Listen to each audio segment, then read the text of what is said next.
أعوذ بالله من الشيطان الرجيم. بسم الله الرحمن الرحيم. السلام عليكم ورحمة الله تعالى وبركاته. الحمد لله نحمده ونستعينه ونستهديه ونستغفره ونعوذ بالله من شرور أنفسنا ومن سيئات أعمالنا. من يهد الله فلا مضل له ومن يضلل فلا هادي له. أشهد أن لا إله إلا الله وحده لا شريك له وأشهد أن محمدا عبده ورسوله. اللهم صل وسلم على حبيبنا مصطفى صلى الله عليه وسلم وعلى آله وصحبه أجمعين. قال رب اشرح لي صدري ويسر لي أمري واحلل عقدة من لساني يفقه قولي. أما بعد، وقال الله تعالى في القرآن الكريم بعد أعوذ بالله من الشيطان الرجيم. بسم الله الرحمن الرحيم. إنا فتحنا لك فتحا مبينا ليغفر لك الله ما تقدم من ذنبك وما تأخر ويتم نعمته عليك ويهديك صراطا مستقيما وينصرك الله نصرا عزيزا. هو الذي أنزل السكينة في قلوب المؤمنين ليزدادوا إيمانا مع إيمانهم ولله جنود السماوات والأرض وكان الله عليما حكيما. صدق الله العظيم. Sesungguhnya kami telah membuka kepadamu, wahai Muhammad, kemenangan yang nyata, supaya Allah mengampunkan kamu dosa-dosa kamu yang terdahulu dan yang akan datang, dan yang menyempurnakan nikmat-nikmatnya ke atas kamu, dan memberi hidayah petunjuk kepada jalan yang lurus, dan Allah memenangkan kamu dengan kemenangan yang banyak. Dialah yang telah menurunkan ketenangan ke dalam hati-hati orang-orang yang beriman untuk menambahkan keimanan bersama dengan keimanan yang sedia ada. Bagi Allah lah tentera-tentera langit dan bumi, dan adalah Allah Maha mengetahui lagi Maha bijaksana. Surah Al-Fatiha ayat yang pertama sampai ayat yang keempat. Sidang Jumaat yang dirahmati Allah, alhamdulillah, pertama kita rafakkan kesyukuran kehadrat Allah Subhanahu wa taala dengan nikmat kesihatan, dengan nikmat keamanan, dengan nikmat kebebasan yang terhad ini diberikan kepada kita. Masih lagi dapat dikumpulkan di rumah Allah yang penuh kemuliaan ini pada hari yang penuh mulia. Fi ayyam dipanggil sebagai penghulu segala, Sayyidul Ayyam, penghulu segala hari. Alhamdulillah tuan-tuan dirahmati Allah, kita baru sahaja menyambut hari kemerdekaan Malaysia yang ke-60 berapa? 63. 63 ini kalau dinisbahkan kepada kita manusia, dia merupakan umur bagi warga emas. Ya, orang yang 63 ni dikira orang yang berada pada peringkat yang menjangkau kepada usia lanjut. Ya, 63 tahun adalah suatu proses yang lama. Alhamdulillah kita bersyukur kepada Allah Ta'ala dikurniakan kemerdekaan tanah Melayu, dan hari ini dikenali sebagai Malaysia. Tuan-tuan yang dirahmati Allah, cuma kita nak berbincang pada tengah hari ini ialah kemerdekaan dari sudut pandangan perspektif Islam. Adakah dari sudut Islam kita telah merdeka? Mungkin dari sudut peradaban, dari sudut kebebasan pergerakan, kebebasan daripada istikmar, penjajahan luar, bangsa luar ke atas tanah air kita, itu sudah berlaku. Kita dapat menghalau penjajahan Jepun, Inggeris di tanah Melayu yang memakan masa ratusan tahun. Ya, dari satu sudut sejarah kita telah berjaya. Selama 446 tahun kita dijajah. Bermula daripada 1511 sehingga kan 1641 oleh Portugal. Portugal keluar, masuk pula Belanda 16 41, 16, 41 sampailah kepada 1824. Belanda keluar, masuk pula Inggeris 1824 sampailah kepada 1941. 1941 masuk pula Jepun, ya, 1941 sampailah 1945. Jepun masuk tak lama, 4 tahun. Tetapi 4 tahun ni tuan-tuan, masa yang paling terseksa. Walaupun Portugal memerintah selama 130 tahun, Belanda memerintah, ya, selama lebih 100 lebih, ya, manakala Inggeris memerintah selama 117 tambah pula 12, lebih kurang 129 tahun. Tapi dalam tak lama ni Jepun 4 tahun, tapi 4 tahun tuan-tuan amat terseksa. Dalam kisah-kisah orang tu tak pernah dia jumpa hantu Belanda. Ke tuan-tuan pernah jumpa hantu Portugal? Ya, hantu Portugis, hantu Inggeris. Tapi biasa-biasa kita akan dengar hantu Jepun. Ya, walaupun dia merintah 4 tahun je, tapi cerita Jepun ni terlalu tersebar. Yang lekat kita pada hari ni selepas Jepun je lah.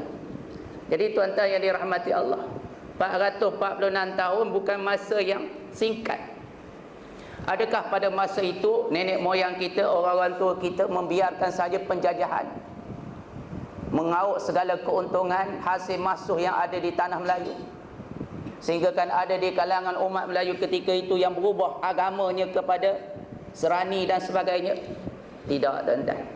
Kita tengok perjuangan ini mendatari suatu perjuangan bukan saja dengan air mata, tetapi daripada darah yang mengalir, jiwa yang terkorban untuk menghasilkan satu kemerdekaan.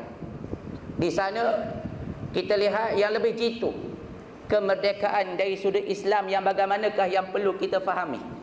Adakah kita telah merdeka sebenar-benar merdeka, ataupun kita masih lagi terbelenggu dengan penjajahan-penjajahan moden yang hari ini mungkin kita telah menghalau mereka, dan yang memerintah tempat kita adalah anak bangsa sendiri. Tapi dari sudut agama dan Islam itu, adakah kita tetap masih lagi merdeka ataupun belum?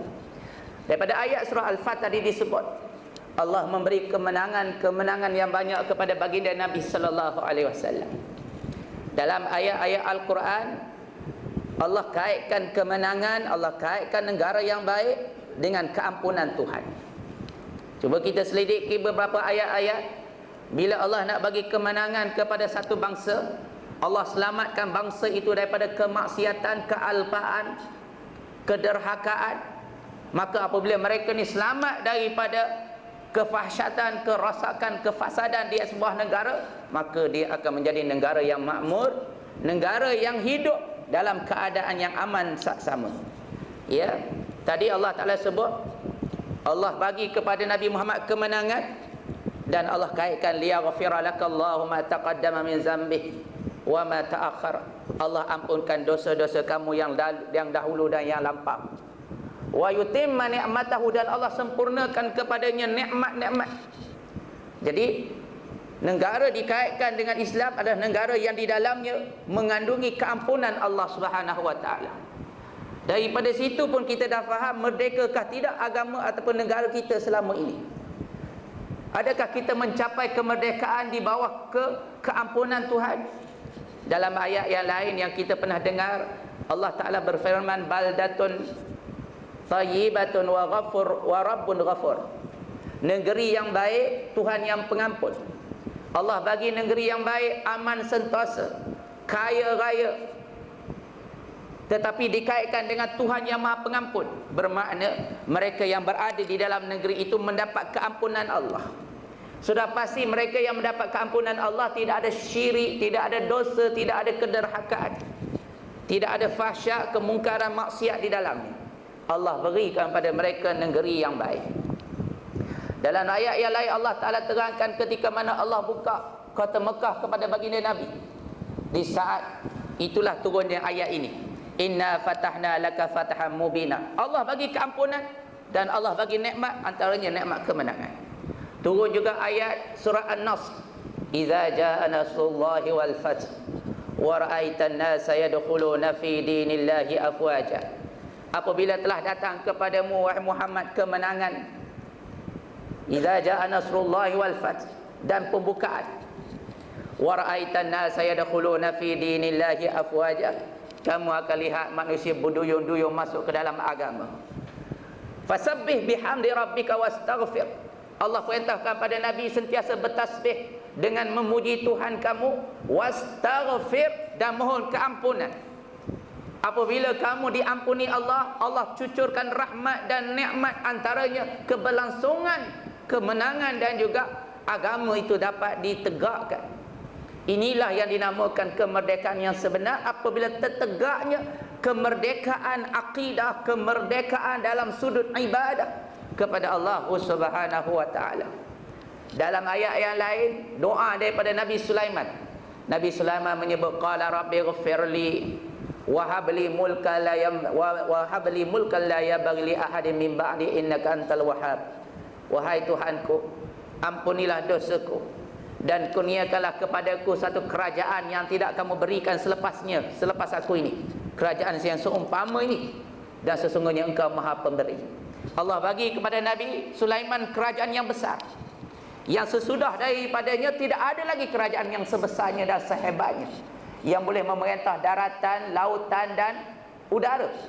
Binatang yang terbang melata, jin syaitan, di bawah penguasaan Nabi Sulaiman. Tapi Nabi Sulaiman dahulukan dengan memohon keampunan daripada Allah. Maknanya kalau kita nak menegakkan sebuah negara daulah Islamiah yang kukuh dan utuh, hendaklah di dalam negara itu tersemi di dalamnya satu keampunan Tuhan. Bermakna dalam negara itu tidak ada kesyirikan, tidak ada kemungkaran, kefahsyatan, dan juga kerosakan daripada tangan-tangan manusia. Sebab itulah tuan-tuan yang dirahmati Allah, ketika mana apabila kita membicarakan tentang kemerdekaan dari sudut Islam, sudah pasti kita tak boleh lari daripada kita melihat sejarah sirah an-nabawiyah yang telah ditonjolkan oleh Nabi kita sallallahu alaihi wasallam. Setelah Nabi berhijrah ke Madinah, di antara objektif besar perpindahan dan hijrah itu ialah yang dinukilkan oleh sejarawan, mengatakan ialah untuk menyebarkan akidah yang pertamanya, untuk menyelamatkan akidah, yang kedua menyebarkan dakwah, dan yang ketiga menegakkan daulah. Ya, setelah 10 tahun, selepas 8 tahun sebelum itu berlaku perjanjian Hudaibiyah, gecatan senjata, tetapi telah dikhianati oleh kafir Quraisy. Maka Nabi dengan rombongan tentera Islam 10,000 menggempur Mekah, dan berlakulah satu sejarah besar pada 8 Hijrah, Fathul Mekah.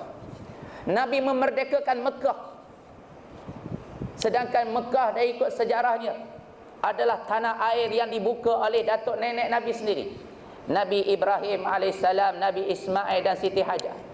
Allah menyatakan di dalam 9 ayat 96 surah Ali Imran, ya, bahawa dia merupakan negara ataupun inna awwala baitin wudi'a lin-nasi lalladzi bi Bakkah mubarakan wa hudan lil alamin. Sesungguhnya rumah yang pertama yang didirikan di atas muka bumi adalah di Bakkah, iaitu Mekah, Baitullah di Mekah, ya, yang dirahmati, yang mendapat petunjuk kepada seluruh manusia. Didirikan dan diasaskan oleh baginda Nabi Ibrahim, datuk nenek Nabi Muhammad. Tetapi setelah berlangsungnya masa yang panjang, pemerintahan Mekah ia diambil oleh Bani Jurhum daripada Arab Yaman, kemudian berpindah tangan kepada Bani Khuza'ah, kemudian dibawa dipimpin oleh Qusay bin Kilab, dan Qusay bin Kilab adalah datuk moyang Nabi sallallahu alaihi wasallam. Kemudian daripada itulah diperintah pula oleh Bani Hashim, Abdul Muttalib, dan last sekali dipimpin oleh Abu Sufyan bin Harb bin Umayyah bin Abdul Syam bin Qusay bin Kilab. Kalau kita lihat deretan daripada sejarah ini, bahawa kepimpinan bangsa Arab di Mekah tidak ada dijajah oleh mana-mana bangsa luar maksudnya. Padahal ketika itu di utara semenanjung Arab ini memiliki dua kuasa besar utama, Rom dan Parsi. Parsi pernah memerintah di sebelah timur laut semenanjung Arab, termasuklah Yaman. Ya, masa zaman pemerintahan Abraha, Abraha adalah gubernur daripada kerajaan Parsi. Abraha pernah bercita-cita nak menguasai Mekah dengan gerombolan daripada tentera bergajah. Yang Allah nukilkan di dalam ayat surah Fil. Alam tara kaifa fa'ala rabbuka bi ashabil fil. Alam yaj'al kaidahum fi tadlil wa arsala 'alaihim tayran ababil tarmihim bihijaratin min sijil. Tidakkah kamu lihat bagaimana Allah perlakukan kepada tentera-tentera bergajah yang ingin menceroboh Baitullah? Tidakkah kamu lihat bagaimana Allah telah merosakkan dan membinasakan tipu daya mereka? Fa arsala 'alaihim, Allah mengutuskan kepada mereka burung-burung yang berbondong-bondong. Tarmihim bihijaratin min sijil, yang dilempari kepadanya daripada batu-batu daripada yang dibakar. Ya, menjadilah mereka ka'asfin ma'kul, seperti daun-daun yang dimakan ulat. Maknanya mereka tak sempat dan berjaya nak menawan kota Mekah. Ya, di bahagian barat pula dikuasai oleh Rom. Rom ketika itu mempunyai dua kuasa juga, Rom Timur dan Rom Barat. Rom Timur ini yang berpusat di Damsyik dan juga menguasai kota Konstantinopel, di Turki, di Istanbul, Istanbul kata Piramli. Ya, jadi tuan-tuan yang dirahmati Allah, walaupun dua kuasa besar, tapi tak pernah menjarah negeri Arab ini. Bermakna dari sudut geografi, dari sudut sejarahnya, Mekah bebas daripada penjajahan. Yang memimpin bangsa Mekah ketika itu adalah anak beranak. Bani Jurhum adalah keturunan daripada Nabi Ismail. Nabi Ismail bernikah dengan orang Arab Jurhum, maka lahirlah bangsa Arab. Sebab tu dia dikira sebagai Abul Arab. Ya.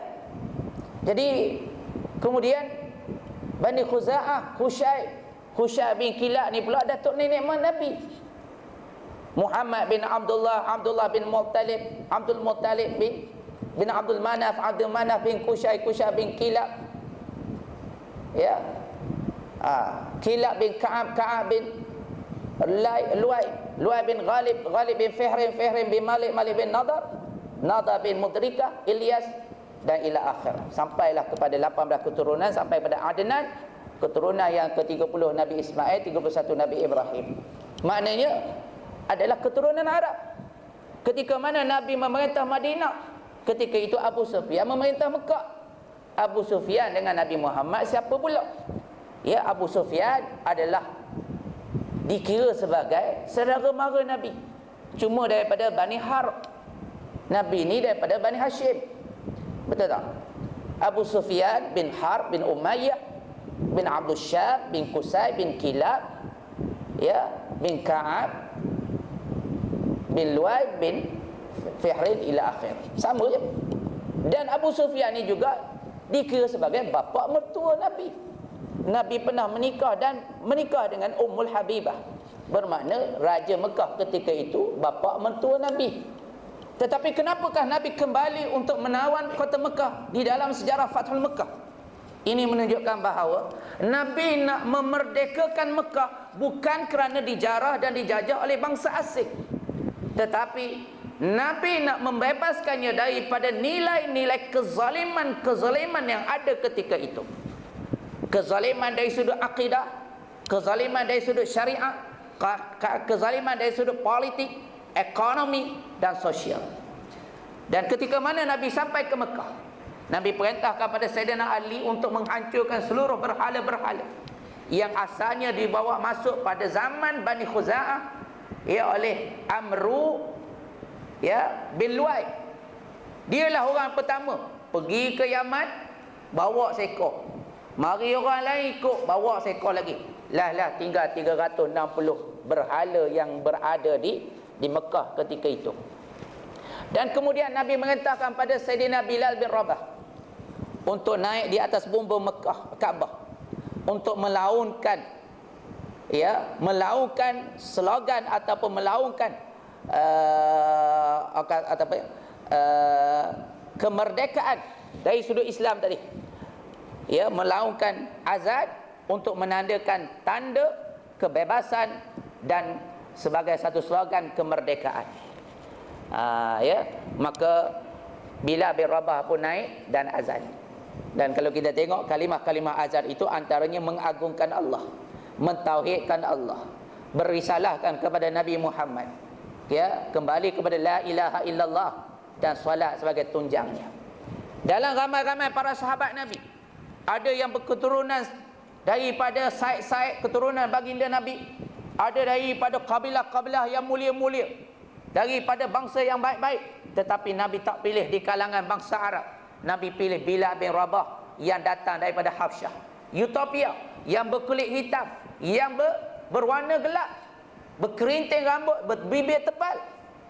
Kalaulah Nabi ini, ya, seorang yang meninggikan bangsanya, sudah pasti dia akan pilih bangsa Arab yang begitu susuk tubuhnya yang baik. Tetapi Nabi menyuruh Bilal untuk menterjemahkan nilai kemerdekaan. Kenapa Nabi buat begitu, tuan-tuan? Itu untuk memperlihatkan perjuangan kemerdekaan bukan diasaskan di atas perjuangan bangsa dan kulit, yang hari ini kita namakan sebagai nasionalisme. Nasionalisme adalah satu faham memperjuangkan bangsa. Walaupun bangsa tu buat tak elok pun kita sokong juga, dokong juga, defend juga. Inilah yang salah. Kalau kita memperkuatkan bangsa, keluarga ke arah kebaikan, itu dituntut, tak jadi masalah. Tapi kalau kita memperjuangkan hanya sekadar nama bangsa dan kabilah, maka dia juga buruk di sisi agama. Sehingga kan Nabi pernah ditanya oleh para sahabat, ya, apakah itu asabiyah? Nabi sebut, laisa minna man da'a ila asabiyah, laisa minna man qatala ala asabiyah, laisa minna man mata ala asabiyah. Mal asabiyah? Ya, asabiyah tu'inu qaumaka ala zulmi. Bukanlah di kalangan kami mereka yang menyuruh ke arah asabiyah, kebangsaan, nasionalisme. Bukan di kalangan kami mereka yang berjuang di atas dasar asabiyah, dan bukan di kalangan kami mereka yang berjuang mati di atas asabiyah. Maka sahabat tanya, apakah asabiyah itu?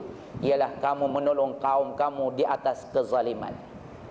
Kita tahu, walaupun satu bangsa, mungkin dia merampak, dia rasuah, dia khianat, dia melakukan suatu kebejatan dalam masyarakat, kita sokong kerana dia bangsa kita, maka itulah asabiyah. Tapi kalau kita memperkuatkan sesama kita dalam bentuk ekonomi, sosial, perpaduan, ya, pendidikan, itu dituntut. Itu tidak dinamakan asabiyah. Asabiyah maknanya kita menolong sahabat-sahabat kita sesama kita walaupun dia buat benda yang tak elok. Dalam ayat Quran Allah menyatakan, wala yajrimannakum syana'anu qaumin apa dia?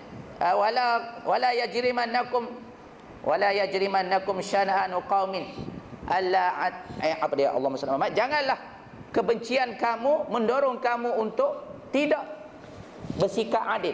Adilu huwa aqrabu littaqwa. Berlaku adillah kerana adil itu dekat dengan takwa. Ya. Jadi itulah yang Nabi nak gambarkan pada kita. Yang kedua, untuk memerdekakan bangsa daripada penindasan pengabdian sesama manusia kepada pengabdian kepada Tuhan yang sebenar yang mencipta manusia. Batu dalam kalimah azan itu ada hayya 'alas salat. Salat ini adalah suatu interpretasi ataupun suatu gambaran penyembahan manusia kepada Allah. Iyyaka na'budu, hanya sahaja kepadamu ya Allah aku mengabdikan diri, aku menyembah dan taat dan patuh. Tidak ada yang lain. Sebab itulah slogan kemerdekaan diazankan, seperti juga di tanah Melayu kita, tuan-tuan.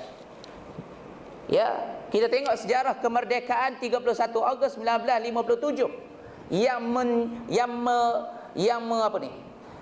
memberi cadangan tarikh itu adalah seorang ulama besar kita, Syekh Abdullah Fahim, bekas mufti Pulau Pinang, ahli pakar falak, yang azan ketika hari kemerdekaan itu.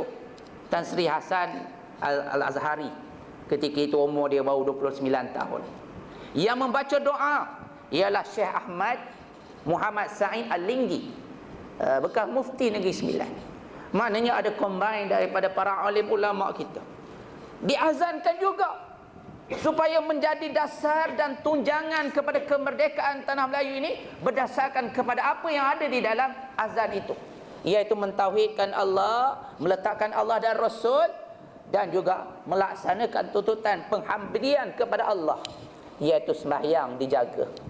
Ya, inilah kemerdekaan, membawa manusia daripada sembah kepada manusia kepada Allah Taala. Maknanya sekarang kalau contoh kita kata halau lah Portugis,